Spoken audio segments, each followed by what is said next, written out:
Olá, eu sou Walter Procópio, nós estamos estudando a Bíblia juntos em um ano. Hoje vamos ler mais 3 capítulos, capítulo 34, 35 e capítulo 36 de Gênesis.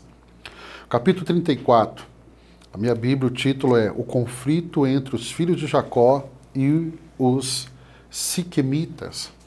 O que nós vemos aqui, verso 1 do capítulo 34. Certa vez, Diná, a filha que Lia dera a Jacó, saiu para conhecer as mulheres daquela terra. O que nós vamos ver aqui é um descuido. O tempo havia passado, Jacó agora já estava em Padã Arã, e Diná, a sua filha, ela deveria ter ali por volta uma adolescente. Não dá para a gente precisar ainda a sua idade, mas era uma adolescente. Algumas coisas eu preciso observar aqui no capítulo 34. Primeiro, a curiosidade dela. E a curiosidade ela pode ser um perigo muito grande. Outra coisa que eu observo, entendeu? O perigo da atração de uma sociedade sem Deus. Ela foi ver o que as mulheres daquele povo faziam. É um povo pagão, que não tem Deus, que não tem limites. Não tem limites. E aí, o que nós devemos entender em Gênesis 37 é que ela não seguiu uma orientação de uma sabedoria que o seu pai tinha por conhecer a Deus. E aqui é uma orientação muito clara para você que está lendo comigo a Bíblia, capítulo 34, pai e mãe, dê orientação aos seus filhos. O adolescente, o jovem, ele é curioso, a criança é curiosa, mas ambientes são perigosos para eles. O que nós vamos ver aqui? Nós vamos ver do verso 2 ao verso 4. Siquém, filho de Amon, o Heveu, governador daquela região, viu-a, agarrou-a e a violentou. O que nós vamos ver é uma desonra para aquela família. E diante dessa desonra, aí entra os seus irmãos. O verso 5. Quando Jacó soube que sua filha Diná tinha sido desonrada, seus filhos estavam no campo, com os rebanhos. Por isso, esperou calado até que regressassem. Vamos ler o verso 6. Então Amon, pai de Siquém, foi conversar com Jacó. Quando os filhos de Jacó voltaram do campo e souberam de tudo, ficaram profundamente entristecidos e irados, porque Siquém tinha cometido um ato vergonhoso em Israel, ao deitar-se com a filha de Jacó, coisa que não se faz. E diante de uma situação como essa, a reação talvez dos filhos de Jacó, dos irmãos de Diná, não foi assim a melhor. Não foi a melhor. E aí nós vamos ver que do verso 25 ao verso 29, verso 25 ao verso 29, é a vingança dos irmãos de Diná, dos filhos de Jacó. 25, verso 25, 3 dias depois, quando ainda sofria dores dos filhos de Jacó, Simeão e Levi, irmãos de Diná, pegaram suas espadas e atacaram a cidade, desprevenida, matando todos os homens. A gente nunca resolve um problema criando um outro problema. Como eu aprendo aqui? Eles tentaram resolver o problema da desonra da sua irmã com um caminho de morte. E aí, isso vai gerar um problema tão grande para Jacó, ao ponto que Jacó não vai poder mais ficar naquele local, porque ele tinha medo da retaliação dos vizinhos. E aí nós entramos no capítulo 35. Jacó retorna para Betel. Você vai lembrar de Betel, capítulo 28 de Gênesis. Foi onde Jacó teve a sua primeira experiência com Deus. Betel foi onde Jacó pegou uma pedra que ele tinha usado de travesseiro, derramou o óleo e ele chamou aquele lugar de casa de Deus.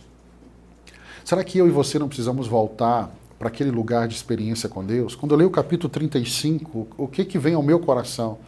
Que nós temos que visitar aquele lugar da experiência. Nós temos que visitar aquele lugar do primeiro amor. Talvez a rotina, o dia a dia nos tirou isso. Talvez o cansaço, nós perdemos esse primeiro amor. E Deus pode estar dizendo para você, que está lendo comigo a Bíblia, aqui no capítulo 35, dizendo assim, volte para aquele lugar. O lugar da sua primeira experiência, o lugar que o seu coração batia assim mais forte por Jesus, por Deus. Volte naquele lugar que você fez aliança, volte a viver aquele ritmo que mudou tanto a sua história. Porque a história de Jacó começa a mudar no capítulo 28 em Betel. E aqui ele volta. Ele volta para esse lugar. E aí no verso 11, olha como que Deus se apresenta para ele. E Deus ainda lhe disse: eu sou Deus Todo-Poderoso. Seja prolífero e multiplique-se, e de você procederão uma nação e uma comunidade de nações, e reis estarão entre os seus descendentes. Isso me faz me lembrar quando Deus aparece para Abraão, e nós falamos aqui, a primeira vez que Deus apareceu como Todo-Poderoso. E aqui Deus está apresentando para Jacó como ele se apresentou para Abraão. E trazendo a mesma palavra: você vai ser pai de multidões, você vai gerar reis, e você vai ser abençoado. E aí ainda no capítulo 35, nos fala da morte de Isaac e de Raquel. E o capítulo 35, a partir do verso 23, vai nos falar dos 12 filhos de Jacó. Esses 12 filhos vão dar origem às 12 tribos de Israel. E aqui está a relação de cada um deles, as 12 tribos de Israel. Pastor, quando eu leio aqui as 12 tribos, eu já sei que são as 12 tribos. Isso me ensina? Te ensina muito. Vou dar só um exemplo, não vou te explicar, porque isso só quando chegarmos lá em Apocalipse. Aqui ele relata as 12 tribos. E uma das tribos aqui é Dan. Dan. Quando lá em Apocalipse João cita as 12 tribos, João não cita Dan. Só para te ajudar e gerando essa curiosidade para você pesquisar, Dan significa serpente. Pergunta é, por que a tribo de Dan é retirada da lista lá em Apocalipse? Pastor, eu quero a resposta hoje. Não, a gente vai ter a resposta quando terminarmos a Bíblia, lá em Apocalipse. Quando chegar nessa parte, eu vou te explicar por que Dan não aparece. A beleza de ler a Bíblia é isso, que a Bíblia toda se conecta. Por isso que você precisa ficar firme e ler a Bíblia toda comigo. Porque lá no final você vai entender por que Dan aparece aqui, não aparece lá em Apocalipse. Capítulo 36, os descendentes de Esaú. Esaú é o irmão de Jacó. A bênção de Deus, ela estava sobre Jacó, mas ela também estava, não na mesma proporção, mas estava sobre Esaú. E a Bíblia vai nos listar aqui a descendência de Esaú, os descendentes de Esaú. Por quê? Porque ele é filho de Isaac, ele é neto de Abraão. E por mais que ele não tenha, ele perdeu a bênção da primogenitura. Se Esaú não tivesse vendido a bênção da primogenitura, se ele tivesse permanecido fiel, sabe como que nós oraríamos? Nós íamos orar assim: Deus de Abraão, Deus de Isaac e Deus de Esaú.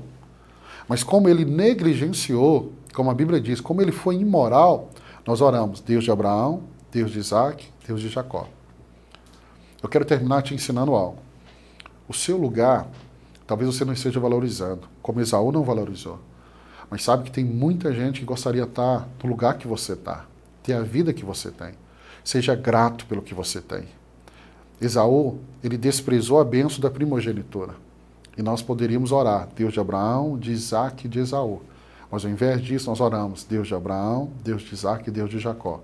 Porque aquilo que Esaú desprezou, Jacó quis para ele.